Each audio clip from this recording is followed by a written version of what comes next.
How do we equip our families with a biblical worldview? How do we prepare the next generation for life? How do I grow in my walk with the Lord and in my marriage? If you wrestle with these questions, you are in the right place to find answers. Welcome to the Entrusting the Faith podcast.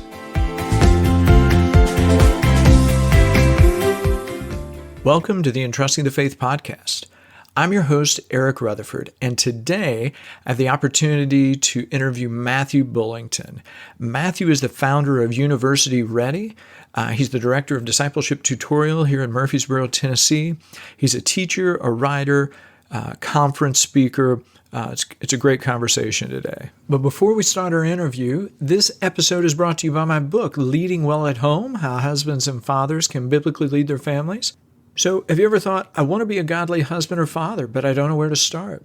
Have you ever heard that you need to do something to equip your family, but didn't know how to begin? Well, if so, Leading Well at Home will show you how you can love Jesus Christ, love and serve your wife and children, and take responsibility for discipling your family. You'll be encouraged and given action steps that you can apply so that you're moving forward. You can buy it online through our website at entrustingthefaith.com or leadingwellathome.com or anywhere books are sold online. You can also get a free excerpt on our website. All that information is in the show notes, so you can check it out. Now, let's jump into today's interview.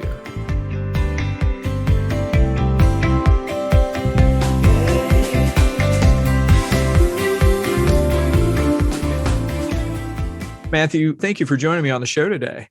It's a pleasure. Thank you, Eric. Oh, it is my pleasure. And so for those who are not familiar with it, what is University Ready? So University Ready is actually a compilation of resources that are designed to assist families with high school students in the process of helping their teen prepare for a career path, and then what other tools lead towards that career path, whether that's college or trade school or getting into the workforce. And so I have individual modules that talk about study skills, career prep, ACT, SAT, all the way up to how to finance college. And then I work some one-on-one with families as a private guidance counselor. Excellent. That was one of those questions. I was kind of curious if this was strictly a college-bound path or if you also helped sort of navigate trades or other ways. Could you maybe elaborate on that a little bit? Absolutely. So the role I have as an educational consultant, a lot of times people get sold just on college. And I feel like you can't do justice to helping a student prepare for their career path without having all options open, because college isn't for everybody. And especially today, there's a growing demand for the skilled trades as well. And a lot of times people get stuck when they're looking at trying to guide their teen towards a college path, and in that process, sometimes when you boil it down, you realize this isn't really a good fit for that particular student's giftings. And so my focus is a career-centered approach to college or trade school prep. A lot of people just focus solely on college. Instead, for me, I'm like, okay, let's instead center on what career path makes the most sense for your teen, and then backtrack from there to see, does college make sense? Does trade school make sense? Does getting out into the workforce and letting them grow up a little bit and then have a clear vision make sense? And so letting that career destination dictate the route that really makes the most sense is my approach. Okay, excellent. Because I'm thinking, so I've got a 15-year-old, a 14-year-old, a 10-year-old. So we just finished freshman year rolling into sophomore year for our oldest. And so, as we're looking ahead, we're just asking all these questions. So if somebody has no clue what they want to do, right? They're like, oh my word, I just know I got to get a job in 3 years, or I got to do something. Sure. Do you have any kind of like aptitude test, skill test? Do you kind of walk them through that? What's that look like? Sure. So I like to think of high school in a series of phases, and that's what I teach my clients. Is there's really sort of 4 phases to high school. Phase 1 is academics and study skills. Don't start off high school, signing up for the ACT or the AP exams. First build that academic foundation. But immediately after that, the phase 2 is career exploration. And the whole idea is I want to work on making it a mindset shift where students are focused long term. And I actually have a career prep challenge that I've built, a 4-week course that I take, that students can take on its own, or if the students are working with me as a private consulting client, I will guide them through that phase. But yes, there's sort of a process that I recommend for anyone, and it's the way my course is structured, but it'd also be my recommendation for anybody.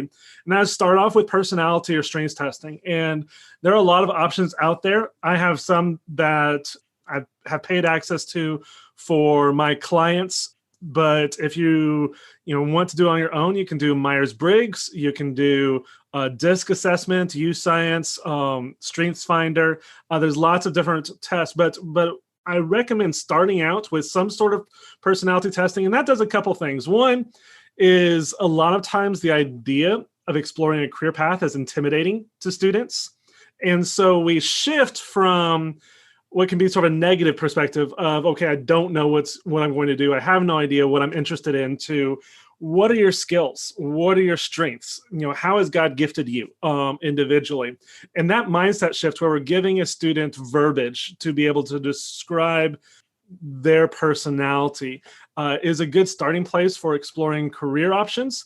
And then also down the road, one of the stages I take students through is when a student gets to the point to where they express an interest in a career field. So if they say, hey, okay, I'm interested in nursing or aerospace, then I say, okay, great, let's find somebody who's in that industry and take that verbiage that we've developed through personality and strengths testing to that individual and say, here's some adjectives that you can use to describe me. Does this seem to line up with what's involved in the day-to-day business of your job? Or does it sound like something that's in a related industry that you could recommend? So starting out with personality testing is always where I recommend. There's a lot of different options for that. Myers-Briggs is probably the one I default to just because it's been around for a long while. There's a lot of free resources that are accessible for it and give an easy starting point. But I also have that career prep challenge that starts with that testing and then moves on from there. Now, is there like a certain age to sort of kick that off? Is there a certain time during that academic path, or does it vary? It varies. I would say that in the ideal world, that really never happens. But in the ideal situation, my recommendation is that when you start high school, that's, 9th grade is phase 1, and then 10th grade is around phase 2. So usually my recommendation is once your student feels like they can handle the academic workload of high school, that's when you start looking at career exploration. So for the average student, that's 10th grade. But I've had some students who, our 8th grade students have been juggling, a very competitive academic workload for a year, and they already have an idea of what they think they want to do. In those cases, I'm like, okay, let's go ahead and dive in there. And then I'll have some students who will be a junior or a senior and may have taken the ACT or the, AP or CLEP test, but still have no clue about a career path. And so the timing, it fluctuates, but my recommendation is basically once you feel like they're in a solid place academically to where they can sort of juggle a high school level academic workload, the very next thing after that is career exploration. Okay, that makes sense. So I'm going to take sort of a college track here for a couple of questions, kind of circle back on a trade question. So I know with COVID and everything else, like the whole state of the ACT and SAT has sort of, it's just blown up. I don't know. I don't even know what's going on. So as if you think of high school students right now, if you can anticipate what to expect in the next few years, what should students be expecting? Sure. So we did see a huge shakeup with the standardized exams. There's a whole category of exams that was used by more selective schools, the SAT-2s, the SAT subject tests, that disappeared entirely, permanently in 2020. We saw changes to the essay was dropped from the SAT. We've seen HENSAT changes in online offerings. And so with all the uncertainty, my recommendation is to use that just to get back to basics. I feel like a lot of the college prep movement have been moving towards more and more exams and more tests, doing APA and CLEP tests early on. And I really am a proponent of streamlining things. And so I feel like getting back to, okay, let's, if we're going to do an entrance exam, do one, pick one, stick with that one, do it 2 or 3 times, and don't worry about all the, having to get all these other tools in, because the market is shifting and we're seeing a lot of that. At the same time, there also have been a lot of doors that have opened for students who struggle with traditional test taking. Before COVID hit, there are about 400 colleges and universities that had what we refer to as test optional routes, basically admissions routes that did not require an ACT or an SAT. At the height, for the fall of 2021, end of 2020, beginning of 2021, we were seeing like upwards of 1,500 colleges that had test optional routes. And so the number of options that are going to be available for students who struggle taking a traditional ACT or SAT has grown exponentially. And I think that's a good thing. And I think that is, on some level, was already the trend. It's just expedited the trend. We already were seeing a slowly growing number of colleges who are going that route. And then that just shot through the roof in 2020. And so I expect that will taper back a little bit, that there'll be some colleges who have a policy that's for a year or 2. But most colleges are doing pretty long-term commitments to being test optional right now. I'm here in Tennessee, and the UT system just came out and said that they will be for sure test optional through 2025 already is their commitment. And so I think as a result of everything with COVID, there are more options for students who might in the past have said, hey, I can't get the score that I need, so I'm not going to look at college as a route. So that's been a good thing. It's opened more doors, but I feel like overall, the emphasis is getting streamlined and focusing on what's the core basics for admissions. And along with that, I feel like the emphasis is going to be even higher on having a strong career focus. If you're coming into a college and you're not using an ACT or SAT in the admissions process, they're having to look at you a lot more holistically. And students that have a clear vision for where they're wanting to head are going to have a lot more options available in terms of schools that want to recruit them, as well as scholarship dollars. So I think the emphasis is going to be even more heavily on students who have a career focus. So for those so kind of walking into college university setting, having a focus, having gone through some of those questions ahead of time will definitely benefit them, especially if they opt to not take a test. But even with the test, is that? Yes, for sure. There's always been more options, both in terms of admissions and in terms of scholarships, for students who have a clearer vision for where they're headed career-wise, where it's not just, I checked nursing because the deadline was last night, I had to put something down. People who can make a strong case that I've explored this career path on some level have always had a leg up, but now even more so for the colleges who are evaluating holistically, they're going to be able to take a look at that and say, hey, these are the students that we really want. Oh, that makes sense. Talking about like college tuition, trying to get scholarships, things of that nature, college tuition continuing to increase. What can students do to find scholarships, and when should they kind of start looking? So some people, there are ways that you can start the scholarships process early on. And by early, I'm really mean like about the earliest is probably summer after your junior year, is really about the earliest that most students are realistically going to have options available to them. Most scholarship searches happen your senior year, and that there's a window leading up to October, and then another window leading up through March of your senior year, and then there's more scholarships that are available through the summer. And then what most people don't realize is there are scholarship options that are for current college students. So there's scholarships just for college freshmen or just for college sophomores or juniors or seniors. So the earliest would probably be the junior year. But in my experience, one of the best routes is to focus on exploring career paths. There really are only a handful of sources of scholarships. If I'm looking at, where can scholarships come from? Sometimes I live in Tennessee. Here in this state, we've got statewide, the Hope Grant. And so sometimes there's a statewide grant or scholarship that's available. So some states have options. Outside of that, you basically have university-wide scholarships that are open to all incoming freshmen. There's private scholarships that you can locate online. And then there's scholarship funds that for some colleges are directed directly through an individual department. So if I'm coming in as a economics major, the economics school will have scholarships to help them recruit top students. And that's probably the most overlooked source of scholarships.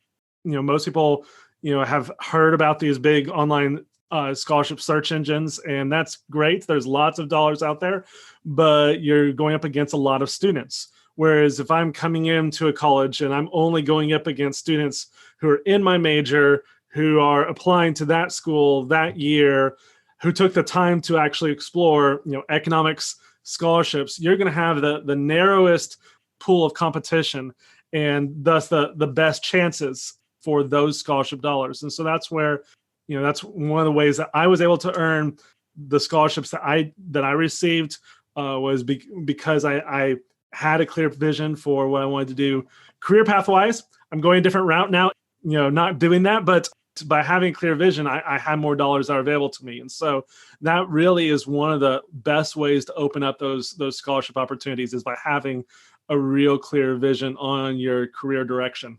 And that's very helpful too, just as trying to, for families, like us, where, not only do we want to equip our children spiritually, with biblical worldview, but we're also, at the end of the day, the goal is that they be adults and they move out and get a job and, do all of those adult things. Yeah, this is really, very helpful. Now, slight transition in terms of, let's say somebody comes to you, they go through various information, they do the testing, they're evaluating, they're like, what, college isn't for me, right? Sure. So that's not the path I'm going to go, which is totally cool.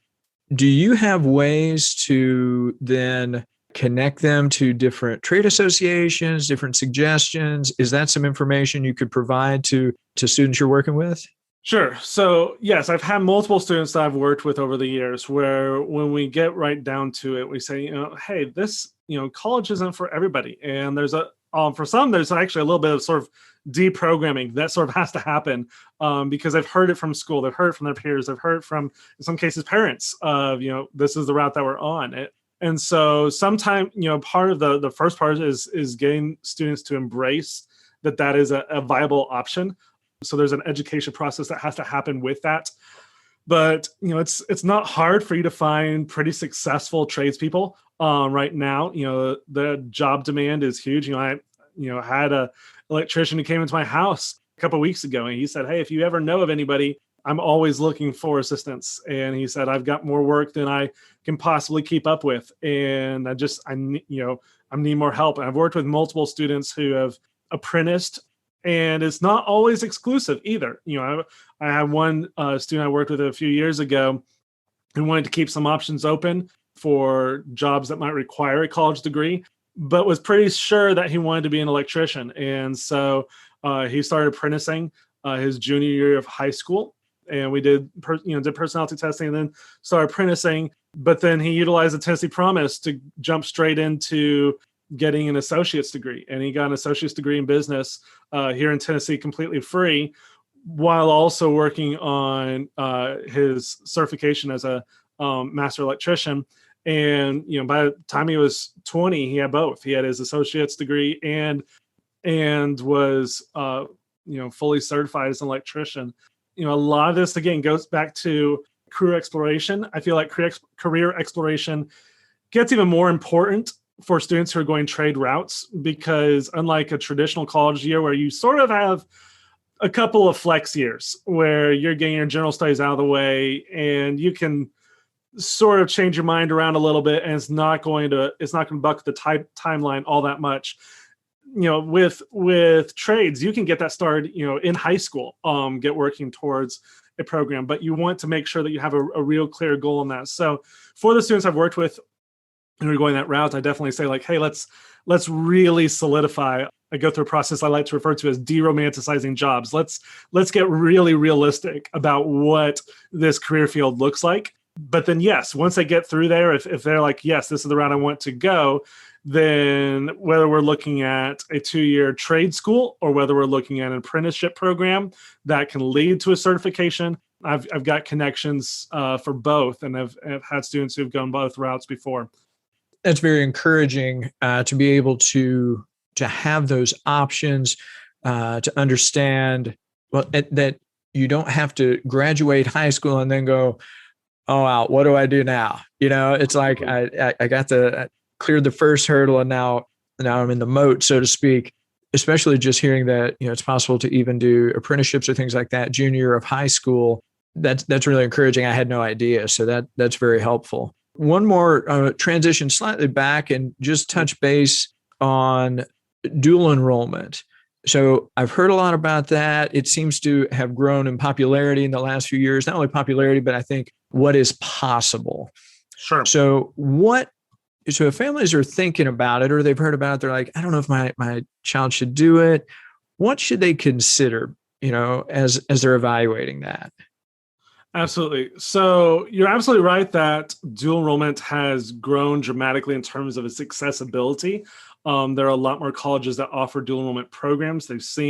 For a college perspective, they've seen the value of utilizing dual enrollment as a marketing tool. And I think it's important for families to realize that it is used for that purpose, that it's not just, this philanthropic, hey, we're offering dual enrollment because we want to help your child graduate, expedited. It's also a way for them to win you over to their school while you're in high school. I think dual enrollment is a great option for certain routes. And that's one thing that I'm really big on with all my consulting clients, is helping to identify that every tool that you hear about out there is excellent for certain routes and might be the wrong tool for other routes. And dual enrollment is definitely the case for that. With dual enrollment, you're enrolling in a college while still in high school. And so there's several factors that come into play there. One, you have to first ask yourself, is my child ready for college level work? And a lot of people don't even think about that. The average college course is twice the speed of the average high school course. High school, a year of high school biology is going to cover what biology 1010 is going to cover in one semester at college. A year of high school Spanish is going to cover what one semester of college Spanish is going to cover.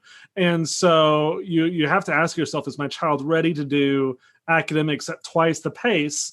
Plus, at the same time, recognizing that whatever grades they receive, those are final. Those are going in their transcripts. Wherever they end up, it will impact their GPA in majority of cases. There's some exceptions, but in the majority of instances, that GPA is going to stick with them. And I've seen several times students who jump in before they're academically ready to hold courses. And so you absolutely want to have that in mind. But aside from that, you want to be looking at, okay, does my student have a vision for where they're going, both in terms of what colleges they're ultimately either going to end up at, or what colleges are on the pool for schools that they're going to apply to, what major are they pursuing, because that dictates whether or not dual enrollment makes sense. There are some colleges, my brother went to Vanderbilt, and they do not accept dual enrollment, period, anywhere. And so if he had spent a lot, they'll accept it to count towards high school credit, but not towards their college requirements. And so if a family has said hey, we're signing up for a bunch of dual enrollment to help us expedite college, you've wasted that time, in some cases money, if that's your target goal. So ultimately, I say to families, if you're considering dual enrollment, beyond just I'm going to take one course so that my student has exposure to what a college level class is. I think there's validity to that. But beyond just one or two courses, there really are 4 questions that you need to ask before you embark on a lot of dual enrollment courses. And the first one is, do I have a list of colleges that I plan on applying to? And if I don't know what schools I'm going to apply to, it's probably too early to really heavily utilize dual enrollment. And then the next 3 questions you need to ask for every single college that's on the list. You need to ask, will you accept the credit from this college that I'm dual enrolling? That's question 1. Question 2, you want to ask, will the credit count towards your general studies requirements? There's lots of colleges who say, yes, we'll accept that credit. It's fully accredited, so you're all good. But hey, you took English 1100, we require English 1010. They've got different course descriptions, so we're going to give you an English elective. And you have to take freshman English twice. I've seen it happen over and over again. And then the third question is, can I get that in writing? Because I've also seen plenty of cases where an admissions officer will say, oh, yes, you're all good here. And then 3 years down the road, they've taken a bunch of dual enrollments and they say, oh, I'm sorry, you were misinformed. We don't accept that school's credit. And so unless you can really do all that legwork and you know which schools you're looking at, you can ask all 3 questions for each of those schools, then it's probably premature to be doing a lot of dual enrollment courses. So that's sort of my recommendation. Again, that sort of self-selects as to whether or not that tool makes sense for the stage that you're in or not. And that's really helpful because I had not thought about that in terms of really trying to qualify whether or not to pursue it and what those steps are. And so those questions are really great in doing that evaluation. Yeah. So one more thing before we wrap up, I know you are a director at Discipleship Tutorial here in Murfreesboro. We've been there last year, and so it's great. And so for those who are not familiar with it, would you share just a little bit about it and what kind of the methodology behind it? Sure. So it's a homeschool tutorial, which is popular in Tennessee and certain states. The way it works is you go one day a week, and it's our tutorial is a la carte, where you can pick the individual classes that you want to take. And you've got a teacher who basically teaches the concepts for the whole week. And then you go home and do the homework for those classes the other 4 days of the week. And I was actually homeschooled myself, participated in a tutorial myself in high school, and had one tutor in particular that really used it as a discipling opportunity. And she integrated English and chemistry instruction with sort of a worldview training. And I had from early on, coming from a family of teachers like I do, had thought that to me, that the idea of having a tutorial that was where that was intentional rather than just the choice of one tutor, where as a whole, we're hiring tutors with the express intent of, we want you to take your personal Christian worldview, intersect it with whatever subject you teach. And in the homeschool, the homeschool legal system, there's a lot of flexibility to home education. So those tutors have sort of an open slate of how to mesh a Christian worldview with education in any subject. And so there's a lot of opportunity for creativity in terms of how that's done. So a few years ago, I had a couple of homeschool parents approach me about starting up a homeschool tutorial, and we this is our 5th year now.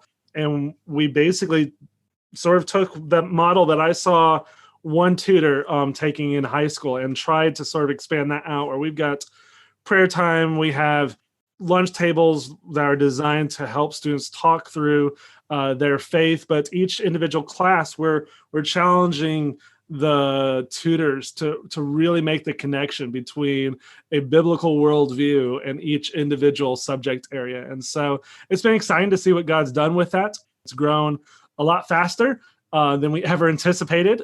Last year was interesting with COVID and all the little nuances that brought. So I'm hoping for things to settle down a little bit next year. But it's been a great, an honor to be able to sort of watch God at work through the students there, and sort of excited to see what he does with that long term. Oh, that's cool. Now you did mention worldview, and how important, I know I'm adding one more question, I apologize. How important is worldview when we think about education in terms of being taught, in terms of interaction with teachers? Just curious what you think. I feel like worldview is the foundation of education. Like it or not, every tutor brings their own worldview into the classroom in any situation. And so, you know, many times we don't recognize that when we're talking, when we are communicating in any circumstance, we are being impacted by the worldview that is shaping the questions that we're asking and the way that we're approaching that individual subject. And so to recognize that, I think, is crucial in education, especially primary and secondary education, where we've got young students. You have to ask, okay, what's the worldview behind what they're being taught? History is not, it's not sterile. It's not isolated. It's, every single subject is impacted by other subjects, and your worldview is going to come into play as to how you pitch. To some degree, education is a sales pitch. It's, I'm wanting to win students over to the beauty of math or history or English or science. And the Christian worldview is where the fundamental questions that are underlying my approach to that subject. And so I feel like it is of essence that we integrate intentional Christian worldview training with education itself, to where students don't see religion and education as being these two different spheres, but instead as being one and the same. That, I see, my God everywhere around me, everywhere I go, in every subject, in every sphere. He's,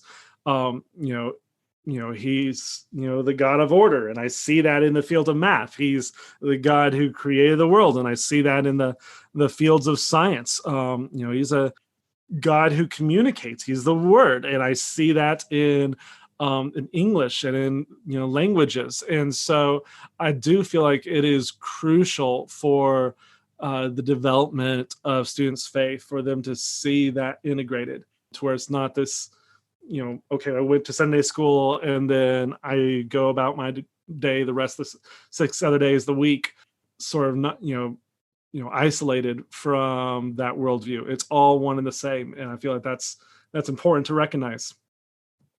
That makes sense. I appreciated you just sharing about that. And so as we wrap up here, if our listeners want to know more about you, about University Ready, about any of your materials about DT, where would you want them to go?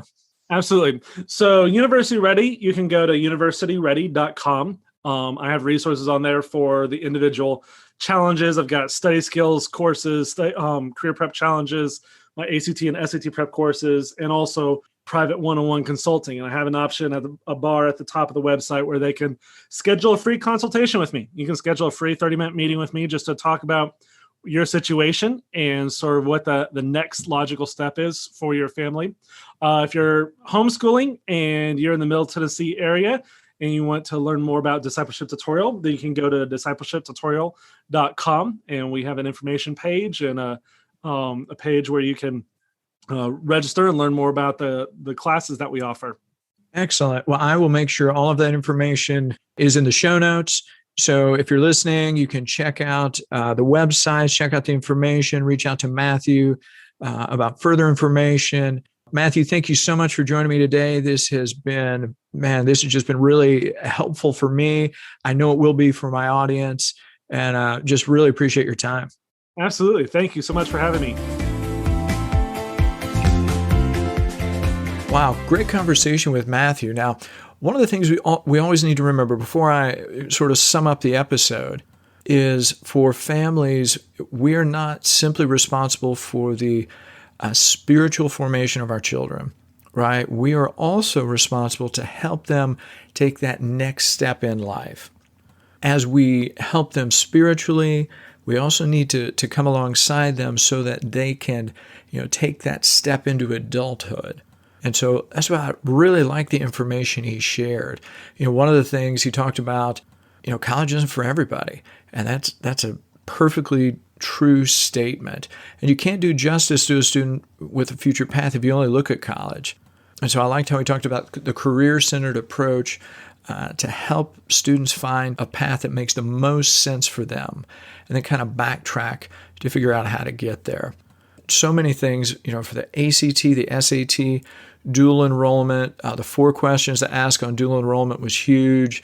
I was really encouraged too, just about the trade options out there, whether it is trade school, whether it is apprenticeships, just a lot of opportunities available. Third thing is just in education, worldview is foundational. It's the foundation of education. Every teacher and tutor brings their worldview into their teaching, and the students are impacted by a teacher's worldview. So we can't discount that when looking at the education of our children. So wonderful conversation with Matthew. You can find his website, universityready.com. Good stuff. If you found this episode helpful, please leave a review for us wherever you listen to podcasts. Doing so will help others to find us. Check out the show notes for resource information. We encourage you to do that for links and other references. We'd like to hear from you, so you can message us your questions or comments on Facebook, Instagram, at Entrusting the Faith. You can email us at info@entrustingthefaith.com. If you go to our website, which is www.entrustingthefaith.com, you can sign up to our email list and receive free resources as well as upcoming podcast episode information. So check it out. Lastly, just remember, legacies are built a day at a time. So start now.